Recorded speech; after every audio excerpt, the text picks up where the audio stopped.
ప్రయత్నం ఏపీలో ఈనాడు ఎడిషన్ని చూద్దాం. ఈనాడు ఎడిషన్లో నా ప్రధానంగా ఏపీ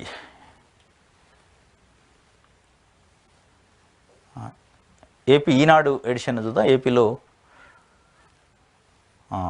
ఫీజులు పెంచు ఖజానా నింపు, 5 ఏళ్లలో రిజిస్ట్రేషన్ రుసుములను 9 సార్లు భారీగా పెంచేసిన జగన్ సర్కార్, స్థిరాస్తి కొనుగోలుదారులపై పెనుభారం, 2022-23 కంటే ఈసారి 4,000 కోట్ల అదనపు ఆదాయం విధింపు, సంపద సృష్టించడం తెలియక, ఉపాధి కల్పించడం తెలియక, అభివృద్ధి చేయడం తెలియక, సర్కారు ఆదాయం పెంచడం రాక, పైసా కోసం ఆవురావురమంటూ వారం అప్పులు చెప్పపట్టుకుని తిరుగుతున్న జగన్ ప్రభుత్వం సందు దొరికితే చాలు దండుకుంటుంది, ప్రజల నుంచి ఏదో రూపంలో పిండుకుంటుంది. ఆస్తుల రిజిస్ట్రేషన్ల అందుకు నిలువెత్తు సాక్ష్యం.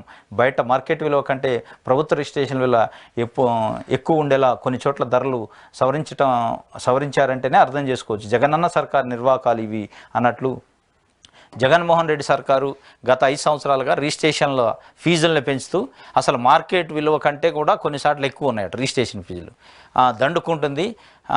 అప్పులు పట్టుకొని ప్రతి వారం అప్పుల కోసం తిరుగుతుంది అనే విధంగా ప్రభుత్వాన్ని ఒక రకంగా విమర్శించే విధంగా ఈనాడు పేపరు ఒక వార్తని ప్రధానంగా వేసింది. ఇంకోటి, వైకాపాను ఓడించేందుకు ప్రజలు సిద్ధం, ఎన్నికలు రాకముందే యుద్ధరంగం నుంచి జగన్ పారిపోయాడు, పులివెందుల్లో గెలిచి చూపాలి, జగన్ రెడ్డి అర్జునుడు కాదు భస్మాసురుడు, నమ్మి ఓట్లేసిన ప్రజలు నెత్తిపైన చేతులు పెట్టారు, నెల్లూరు పత్తికొండ కదిల్ సభలో చంద్రబాబు ఒక్క ఛాన్స్ అంటూ నాశనం, ఒక్క ఛాన్స్ పేరుతో అధికారంలోకి వచ్చిన జగన్ అందరినీ హింసిస్తున్నారు, ఆయనకు పత్తికొండ సభ చూస్తే రాత్రి నిద్ర రాదు, ఈ దెబ్బతో వైకాపా పని ఫినిష్, కదిల్ సభలకు జనం విపరీతంగా తరలి వస్తున్నారు, సీఎం బాధుడులకు బలైన ప్రజల గోడు వినిపిస్తుంది, ఉద్యోగాలు లేని యువత బాధ కనిపిస్తుంది, సాగునీరు లేని వ్యధ వినిపిస్తుంది, వేరే ప్రాంతాలకు వలసపోవాల్సి వస్తుందన్న ఆవేశం కనిపిస్తుంది. ఉమ్మడి కర్నూలు జిల్లాలో 14 అసెంబ్లీ 2 పార్లమెంటు సీట్లను గెలిపిస్తే ముఖ్యమంత్రి మీకు ఏమైనా ఒరగబెట్టారా? ఒక్క సాగునీటి ప్రాజెక్టు పూర్తి చేశారా? ఎవరికైనా ఉద్యోగాలు వచ్చాయా? ఆయనకు అభివృద్ధి చేయడం మీ జీవితాల్లో వెలుగులు తేవడం సంపద చేత కాదు అన్నట్లు ఒక వార్తని, వైకాపాను ఓడించేందుకు ప్రజలు సిద్ధంగా ఉన్నారు, ఎందుకంటే సిద్ధంగా ఉన్నాము అనే ఒక స్లోగన్తో కాంగ్రెస్ పార్టీ వైఎస్ఆర్సీపీ మన భీమిలిలో ఎన్నికల శంకారాం పూరించింది. దానికి కౌంటర్గా వైకాపాను ఓడించేందుకు ప్రజలు సిద్ధంగా ఉన్నారు, మీరు ఎలక్షన్కి సిద్ధంగా ఉండటం కాదు, జగన్మోహన్ రెడ్డి పులివెందుల్లో గెలిచి చూడు, ఎక్కడ చూసినా నిన్ను ఓడించడానికి ప్రజలు సిద్ధంగా ఉన్నారు అని చెప్పి నమ్మి ఓట్లేసిన ప్రజలను ఎత్తునే చేతులు పెట్టిండు. కాబట్టి పత్తికొండలో జరిగిన సభ చూస్తే జగన్మోహన్ రెడ్డికి రాత్రికి నిద్ర పట్టదు అన్నట్లు కూడా ఒక వార్తని ప్రధానంగా ఈనాడు పబ్లిష్ చేసింది. ఇంకోటి, నేను దళితుడిని కాబట్టి మార్చారు, ఎస్సీ ఎమ్మెల్యేలు అంటూ గొర్రెల కాపర్లు అనుకుంటున్నారా? పెద్దిరెడ్డికి అసలు వ్యక్తిత్వం ఉందా? నా నియోజకవర్గ ఆత్మీయ సదస్సు పెట్టారు కదా, మరి చెవిరెడ్డి, కరుణాకర్ రెడ్డి, రోజారెడ్డి, మధుసూదన్ రెడ్డిల నియోజకవర్గాల్లోనూ ఇలాంటి సదస్సులు పెట్టే ధైర్యం ఉందా? స్కూటర్పై తిరిగిన ఆయన ఈ స్థాయికి ఎలా వచ్చారు? సత్యవేడు ఎమ్మెల్యే ఆదిమూలపు అన్నట్లు ఒక వార్త. వైఎస్ఆర్సీపీకి సంబంధించిన దళిత ఎమ్మెల్యే సత్యవేడు ఎమ్మెల్యే, ఆయన టికెట్ని చేంజ్ చేసిన పరిస్థితి, ఆయన్ని ఎంపీగా పొమ్మన్నారు. దానికి ఇష్టం లేక పెద్దిరెడ్డి రామచంద్రారెడ్డి మంత్రి పైన తీవ్ర విమర్శలు చేస్తూ ఎస్సీ ఎమ్మెల్యేని కాబట్టే మమ్మల్ని ఈ విధంగా చేశారు, అదే రోజారెడ్డియో, చెవిరెడ్డి భాస్కర్ రెడ్డిలో లేదా కరుణాకర్ రెడ్డి, మధుసూదన్ రెడ్డి నియోజకవర్గాలు ఇట్లాంటి ఆత్మీయ సమ్మేళనాలు ఆ స్థానిక ఎమ్మెల్యేకి తెలియకుండా, స్థానిక ఎమ్మెల్యేని పిలవకుండా ఆత్మీయ సమ్మేళనాలు పెడతారా అని చెప్పి తీవ్రంగా విమర్శించారు. ఎందుకంటే సత్యవీడులో సంబంధించిన నియోజకవర్గ స్థాయి ఆత్మీయ సమ్మేళనాన్ని తిరుపతిలో పెట్టారట, చిత్తూరులోనూ తిరుపతిలోనూ. దానికి సంబంధించి ఇతన్ని పిలవకుండా, స్థానిక ఎమ్మెల్యేని పిలవకుండా వేరే ఇన్ఛార్జితో నిర్వహించారు అని చెప్పి ఆవేదన వ్యక్తం చేస్తూ వారు పెట్టిన ప్రెస్ మీట్కి సంబంధించి ఒక వార్తని ఇచ్చారు. అదేవిధంగా నెక్స్ట్ ఈనాడు పేపర్లో మిగతా అంశాలను చూద్దాం. ఇంకోటి, స్కూల్స్కి సంబంధించి ఏదో ఇచ్చినట్టుంది,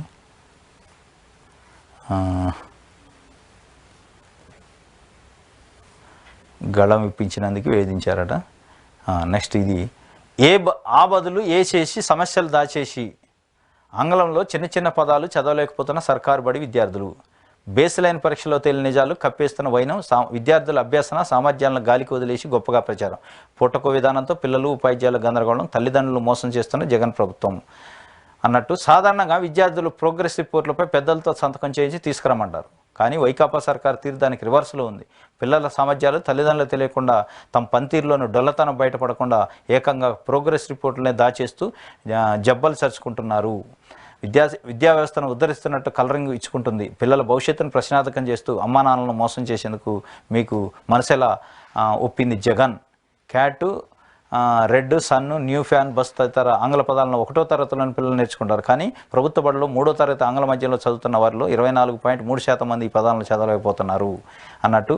ఇది మొత్తానికి ఇప్పుడు ప్రభుత్వ బడుల్లో చదువుతున్న విద్యార్థుల అభ్యాసన సామర్థ్యాలను బయటికి తెలియకుండా రాష్ట్ర ప్రభుత్వం దాచేస్తుందని, ఫలితంగా పిల్లలు నష్టపోవడంతో పాటు వారి తల్లిదండ్రులను సర్కారు మోసం చేస్తుంది. వాస్తవాలు ఒకలా ఉంటే జాతీయ స్థాయిలో సాధనా సర్వే పరీక్షను ఆంగ్లంలో రాసిన వారిలో ఏపీ మొదటి స్థానంలో ఉందంటూ ప్రభుత్వం ప్రచారం చేసుకుంటుంది. ఆంగ్ల మాధ్యమానికి ప్రాధాన్యం ఇచ్చాం, ఇంటరాక్టివ్ ప్యానల్ మోడ్స్లో ఏర్పాటు చేశాం, బైజూస్ కంటెంట్తో కూడిన ట్యాబులు ఇస్తున్నాం, టోఫెల్ పెట్టాం, త్వరలో ఇంటర్నేషనల్ బకలారియట్ IB సిలబస్ రాబోతుంది, CBSE పాఠాలు చెబుతున్నాం అంటూ గొప్పగా ప్రచారం చేసుకోవడం మినహా అసలు క్షేత్రస్థాయిలో పరిస్థితులను పట్టించుకునే వారు కరువయ్యారు. ఏదైనా కొత్త విధానం తీసుకురావాలంటే అంతకంటే ముందు దానిపై విస్తృత అధ్యయనం జరగాల్సి ఉంది.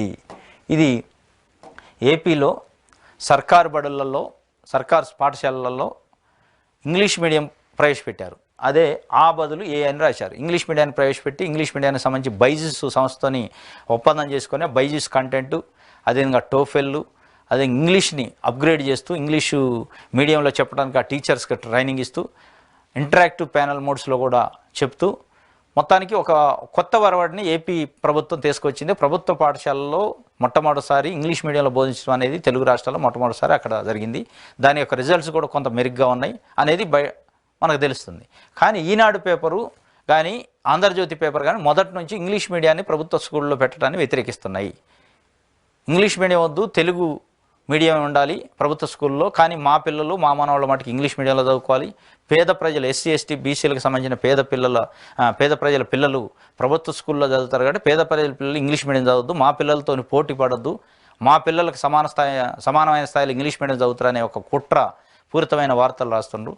అక్కడ ఏది లేదంటారు. మీరు చెప్పండి, మీరు ఏం సలహా ఇస్తారో వేయండి, మీరు ఇచ్చే సలహా ఇవ్వండి. ఇంగ్లీష్ మీడియం ప్రవేశపెట్టడం వల్ల ఈ లోటుపాట్లు ఉన్నాయి, దాన్ని సరి చేస్తే ఇంకా మంచిగా ఉంటుందని చెప్పండి.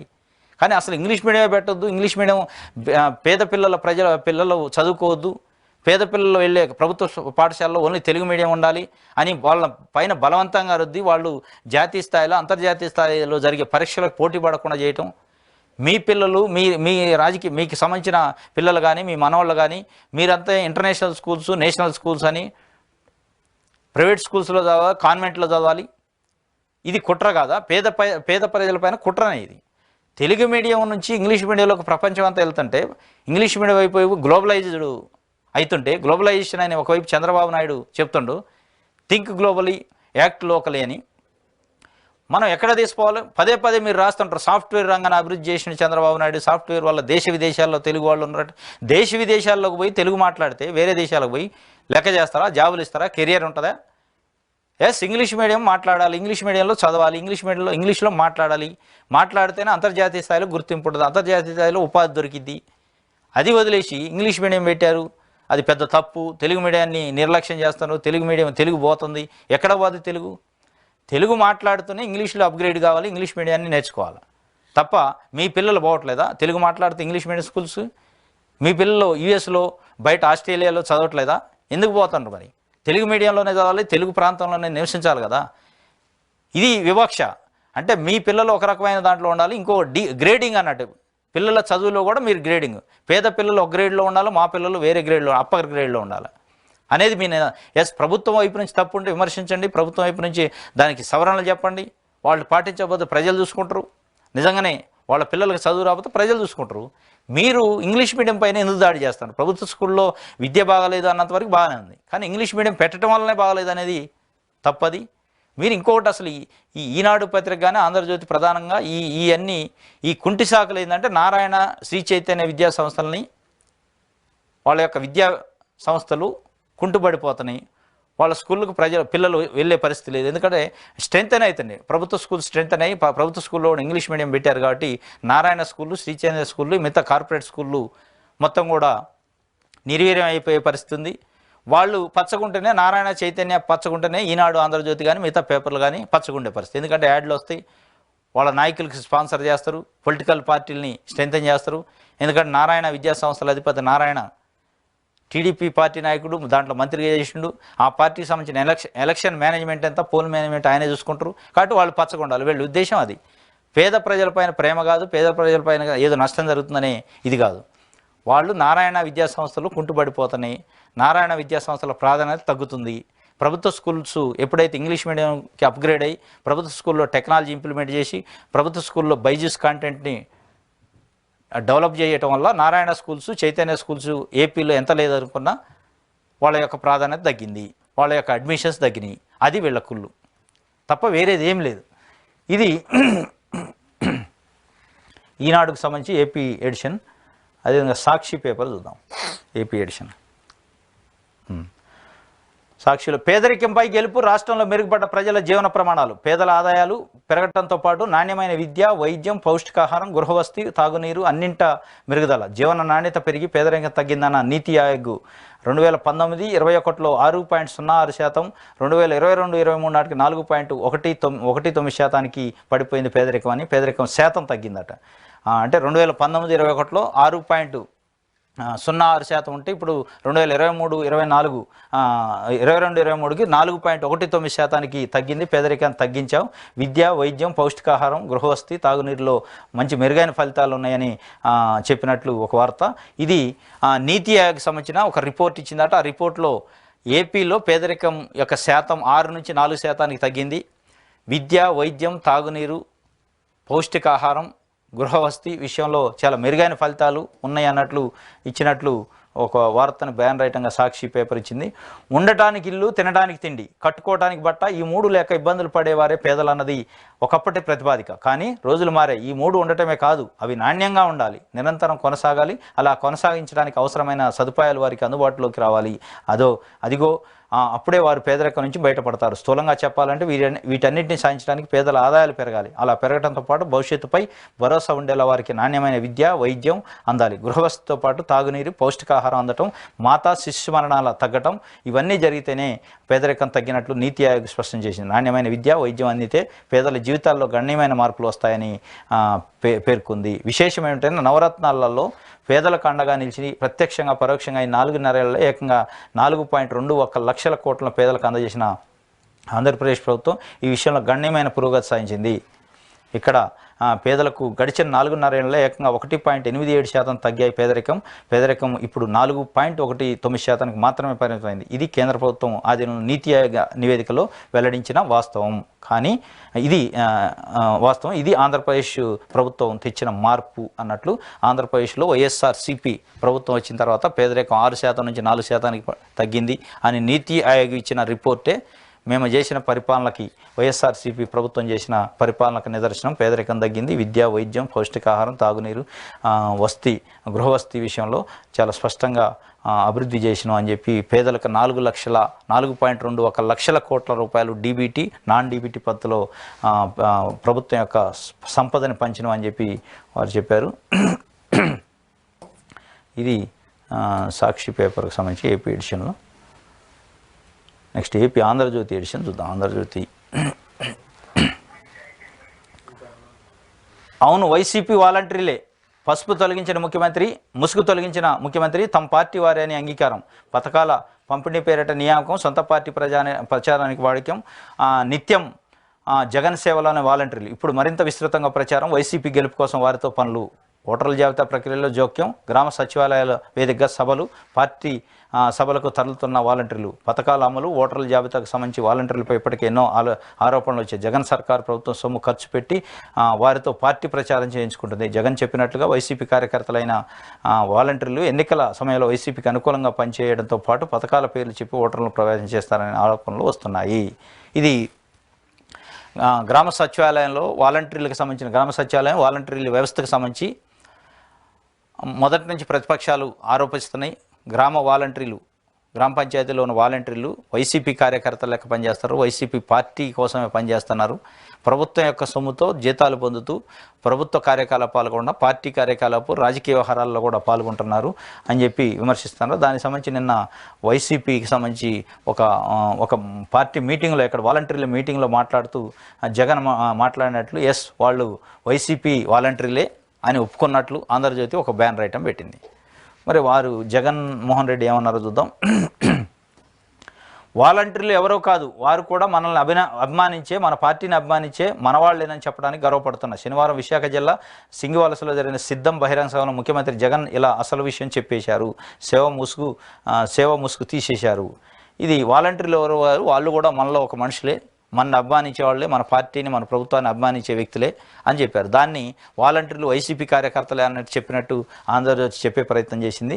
కానీ ఏది ఏమైనప్పటికీ సరే, అక్కడ ఏం జరుగుతుంది క్షేత్రస్థాయిలో పక్కన పెడితే, వాళ్ళు వైసీపీ ఫేవర్గా మాట్లాడుతున్నారా ఇంకోట పక్కన పెడితే, వాలంటీర్ వ్యవస్థ అనేది ఒక విధంగా పరిపాలన వికేంద్రీకరణ భాగంగా ప్రజల ఇంటి దగ్గరికి వెళ్ళి ప్రభుత్వానికి సంబంధించిన సర్వీసింగ్ చేయడం అనేది అద్భుతం. ఈ దేశంలో మొట్టమొదటిసారి ఆంధ్రప్రదేశ్లో వచ్చింది. వాళ్ళకి కావాల్సిన పెన్షన్ కానీ, వాళ్ళకి కావాల్సిన ఇన్కమ్ క్యాష్ సర్టిఫికేట్ కానీ, వాళ్ళకి కావాల్సిన మిగతా ఏదైనా ప్రభుత్వం నుంచి రావాల్సిన సర్టిఫికేట్లు కానీ, రిజిస్ట్రేషన్స్ కానీ, ఇంకోటి కానీ ఓనర్షిప్ సర్టిఫికేట్ ఏదైనా, వాలంటీర్లు ప్రతి 50 ఏళ్ళకు 100 ఏళ్ళకు ఒక వాలంటీర్ ఉంటే ఆ వాలంటీరే చూసుకుంటాడు. వాళ్ళకి కావాల్సిన వస్తువులు ఏంది, వాళ్ళకి కావాల్సిన సేవలు ఏంది, వాళ్ళకున్న సమస్యలు ఏంది, ప్రతిదీ వాళ్ళ దగ్గర నుంచి తీసుకెళ్ళి మళ్ళీ ఇంటికి తీసుకొచ్చి ఇస్తారు. వీళ్ళు ఎక్కడ ఆఫీస్కి తిరిగే పని లేదు, లైన్లు కట్టే పని లేదు, క్యూలో ఉండే పని లేదు, మధ్యదళాలని నమ్మే పరిస్థితి లేదు, అవకాశం లేదు, మధ్యదళాలకి డబ్బులు ఇచ్చుకునే పరిస్థితి లేకుండా ఒక వ్యవస్థ అయితే తెచ్చిండు. సరే, ఆ వ్యవస్థలో ఉన్న వాలంటీర్లు ఏ మేరకు వైసీపీ ఫేవర్గా ఉన్నారు అనేది మనం తెలియదు. కానీ వైసీపీగా ఫేవర్గా ఉన్నారా లేదా అనేది పక్కన పెడితే, ప్రజలకైతే మెరుగైన సేవలు ఆంధ్రప్రదేశ్లో అందుతున్నాయి ఈ వాలంటీర్ వ్యవస్థ వల్ల. దాంట్లో అయితే డౌట్ లేదు. ఇది ప్రజల నుంచి వస్తున్నది. నెక్స్ట్ మనం ఆంధ్రప్రభ పేపర్ చూద్దాం. ఏపీకి సంబంధించి ఎడిషన్ ఆంధ్రప్రభ. నితీష్ 9వ బీహార్ సీఎంగా ప్రమాణ స్వీకారం. కేబినెట్ మంత్రులుగా 8 మంది ప్రమాణం. డిప్యూటీలుగా ప్రమాణం చేసిన సామ్రాట్ చౌదరి, విజయ్ సిన్హా. ఇక మేము కలిసే ఉంటాం నితీష్ కుమార్కి సంబంధించి నిన్న బీహార్లో ముఖ్యమంత్రిగా మార్నింగ్ రాజీనామా చేసిండు, ఈవినింగ్ మళ్ళీ ప్రమాణ స్వీకారం చేసిండు. బీహార్ ముఖ్యమంత్రి నితీష్ కుమార్ ఇది దాదాపు 4-5 సార్లు అయిందనుకుంటా. ఇటు కాంగ్రెస్ సంబంధించిన యూపీఏ కూటమితో కొన్ని సంవత్సరాలు ఉంటాడు, ఎన్డీఏకి వెళ్ళి కొన్ని సంవత్సరాలు ఉంటాడు. మన 2022లోనే ఎన్డీఏతో తెగదెంపులు చేసుకొని ఈ ఇండియా కూటమిలోకి వచ్చిండు. అతి కొద్ది కాలంలో ఇండియా కూటమి నుంచి బయటకు వచ్చి నేను ఎన్డీఏలో జాయిన్ అయ్యిండు. ఇది ఒక విధంగా మరి జనరల్గా దేశంలో ఎక్కడైనా ముఖ్యమంత్రిని దింపుతారు, అతనే రాజీనామా చేస్తాడు, మళ్ళీ ఈవినింగ్ కల్లా ప్రమాణ స్వీకారం చేయడం. కూటమిలో ముఖ్యమంత్రి మారడం ఆశ్చర్యకరంగా ఉంది. ఎక్కడైనా ఎమ్మెల్యేలు మారుతారు, కూటమిని మార్చి ఇగో ఈ ముఖ్యమంత్రి వద్దు, ఈయన దింపుతున్నాం, కొత్త ముఖ్యమంత్రిని ఎందుకు ఉంటాము అని జనరల్గా జరుగుతుంటుంది వేరే రాష్ట్రాల్లో. ఎక్కడైనా కూడా ముఖ్యమంత్రిని దింపే కార్యక్రమం జరిగింది. కానీ ఇక్కడ ముఖ్యమంత్రి ఉంటాడు, కూటములు మారుతాయి. ముఖ్యమంత్రి ఆర్జేడీకి సంబంధించిన ఎమ్మెల్యేలు నాకు అవసరం లేదు మీరు అని వాళ్ళని పక్కకు పెట్టేసి వాళ్ళ మంత్రులను తొలగించి కొత్తగా ఎమ్మెల్యేలను తీసుకొచ్చారు. ఆ సీట్ అట్లా ఉంటుంది. ఇది ఆశ్చర్యంగా నితీష్ కుమార్కే సాధ్యమైంది. ఇప్పుడు 9 సార్లు ముఖ్యమంత్రిగా ప్రమాణ స్వీకారం చేసిండట. మరి ఇప్పుడు మళ్ళీ ఎన్డీఏలో ఉన్నాడు. మరి ఎన్డీఏలో కూడా ఎన్ని రోజులు ఉంటాడని చూడాలి. ఎందుకంటే మొన్నటి వరకు ఇండియా కూటమి అసలు పునాది పడ్డది ఈయన వల్ల, ఈయనతోనే. మరి సడన్గా ఏమైందో తెలియదు. ఇది నితీష్ కుమార్కి సంబంధించి. రైతులకు రుణమాఫీ 31న కేబినెట్లో కీలక నిర్ణయాలు. రైతులకు రుణమాఫీ, వరాలు మూట. మహిళలకు ఆర్టీసీ బస్సులు ఉచిత ప్రయాణం, కొత్త పీఆర్సీ ఐఆర్లో యోచన, డిఎస్సి నోటిఫికేషన్కు పచ్చజెండా, ఎన్నికల మేనిఫెస్టోపై కసరత్తు. మరింత మెరుగ్గా జగనన్న కాలనీలు. సీఎం జగన్ సరికొత్త ఆలోచనలు. ప్రస్తుతం మంత్రులకు ఇదే చివరి కేబినెట్. రాష్ట్రంలో త్వరలో ఎన్నికలు జరగనున్న నేపథ్యంలో సీఎం వైఎస్ జగన్మోహన్ రెడ్డి కీలక నిర్ణయాల దిశగా అడుగులు వేస్తున్నారు. పేద ప్రజలకు సంక్షేమ ఫలాలు అందించడంలోనూ, రాష్ట్ర వ్యాప్తంగా అభివృద్ధి పథకాలను అమలు చేయడంలోనూ ఎప్పటికప్పుడు తన మార్కును చాటుకుంటున్న వైఎస్ జగన్ రైతుల పరిస్థితిని దృష్టిలో ఉంచుకొని రుణమాఫీ సాధ్యాసాధ్యాలపై అధ్యయనం చేస్తూ ఆర్థిక నిపుణులతో ఇదే అంశంపై లోతుగా చర్చిస్తున్నట్టు తెలుస్తుంది. ఎన్నికల మేనిఫెస్టోలో రుణమాఫీనే ప్రధాన ప్రచారాస్త్రంగా ప్రజల్లోకి వెళ్లే యోచనలో సీఎం జగన్ ఉన్నట్లు చెబుతున్నారు. ఈ నేపథ్యంలో బుధవారం జరిగే మంత్రివర్గ సమావేశంలో రుణమాఫీ ప్రధాన ఎజెండాగా చర్చించి ఆమోదం పొందాలని ప్రభుత్వం యోచిస్తున్నట్లు తెలుస్తుంది. వీటితో పాటు మంత్రివర్గ భేటీలో మరికొన్ని కీలక అంశాలను చర్చించి ఆ దిశగా ఆమోద ముద్ర వేయనట్లు సమాచారం. డిఎస్సి నోటిఫికేషన్, మెగా డిఎస్సి అట, కొత్త పీఆర్సీ, కొత్త ఐఆర్, అదేవిధంగా ప్రధానంగా రైతులకు రుణమాఫీ చేయాలనే ఆలోచనలో వైఎస్ఆర్ పార్టీ జగన్మోహన్ రెడ్డి ప్రభుత్వం ఆలోచిస్తున్నట్లు, అదే ప్రధాన ఎజెండా, రైతుల రుణమాఫీనే ప్రధాన ఎజెండాగా వచ్చే ఎన్నికల్లో ప్రజల్లోకి వెళ్ళాలని, ప్రజల్లోకి వెళ్ళి రుణమాఫీ అంశాన్నే ప్రధాన ఎజెండాగా, అదేవిధంగా ఇప్పటివరకు చేసిన పనులు రుణమాఫీని కొత్తగా ఈ ఎజెండాతో ముందుకెళ్ళాలి అని చెప్పి 31 నాడు మంత్రివర్గ సమావేశం ఉందట. ఆ సమావేశంలో రైతులు రుణమాఫీ సంబంధించి కేబినెట్ ఆమోదం తీసుకొని దానికి సంబంధించిన అధ్యయనం చేసి రుణమాఫీలు చేయాలని చెప్పి ఒక ఆలోచన. అది ఇంకా డిఎస్సి నోటిఫికేషన్ వేయాలి, ఉపాధ్యాయ పోస్టులకు సంబంధించి ఉద్యోగులకు సంబంధించి పిఆర్సీని కూడా ఫిక్స్ చేయాలని, ఐఆర్ను కూడా ఇవ్వాలని చెప్పి ఆలోచిస్తున్నట్లు ప్రధాన వార్తని ఆంధ్రప్రభ ఇచ్చింది. నెక్స్ట్ మనం ఏపీకి సంబంధించి దిశ పేపర్ చూద్దాం. ఏపీలో దిశ పేపర్ ఆఖరి అస్త్రాలు, రైతు రుణమాఫీ, మెగా డిఎస్సి, ఉద్యోగులకు అయ్యారు. మళ్ళీ అధికారంలోకి వచ్చేందుకు వైసీపీ ఎత్తుగడలు. ఆర్టీసీలో మహిళలకు ఉచిత ప్రయాణం కూడా. మళ్ళీ అధికారాన్ని చేజిక్కించుకునేందుకు వైసీపీ చేయని ప్రయత్నాలు లేవు. ప్రభుత్వ వ్యతిరేకతను తగ్గించుకునేందుకు చివరిగా కొన్ని అస్త్రాలను ప్రయోగించడానికి సిద్ధమవుతున్నట్టు తెలుస్తుంది. రైతులకు రుణమాఫీ, నిరుద్యోగులకు మెగా డిఎస్సి, ఉద్యోగులకు పీఆర్సీకి సంబంధించిన ఐఆర్ ప్రకటించే అవకాశం ఉన్నట్టు విశ్వసనీయ వర్గాల సమాచారం. మహిళలకు ఆర్టీసీ బస్సులో ఉచిత ప్రయాణం గురించి కూడా పరిశీలించనున్నారు. ఇవన్నీ ఈ నెల 31న జరిగే క్యాబినెట్లో చర్చించినట్టు పార్టీ వర్గాల నుంచి వినిపిస్తుంది. ఎన్నికల ముంగిట వచ్చే వరాలు వైసీపీని ఎన్నికల్లో గట్టెక్కిస్తాయనేది రాజకీయ వర్గాల్లో చర్చనీయాంశం అయింది. ఇది ఆఖరి అస్త్రం అట. రైతు రుణమాఫీ, మెగా డిఎస్సి, ఉద్యోగులకు అయ్యారు.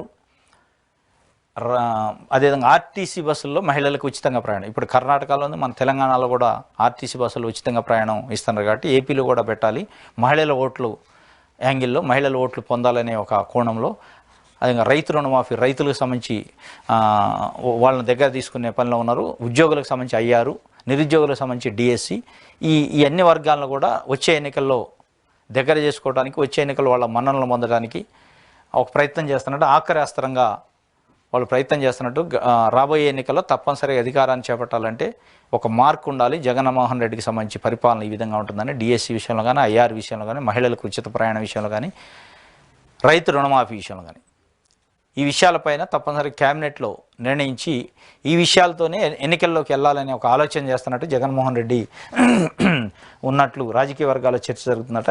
ఏదో ఒక రకంగా నెక్స్ట్ ఎన్నికల్లో గట్టెక్కాలి, అధికారంలో ఉండాలి అనే ఒక తపనతోని జగన్మోహన్ రెడ్డి ఉన్నట్లు, ప్రభుత్వ వ్యతిరేకతను కూడా అధిగమించి ఈ వర్గాలను మనం దగ్గర తీయటం వల్ల మనకు మేలు జరుగుతుంది రాజకీయంగానే ఆలోచిస్తున్నట్లు ఒక వార్త ప్రధానంగా దిశ పేపర్లో ఉంది. ఇది ఏపీకి సంబంధించిన పేపర్లో ఉన్న న్యూస్ విశ్లేషణ. రేపు తాజా వార్తలతోని మళ్ళీ కలుసుకునే ప్రయత్నం చేద్దాం. Thank you.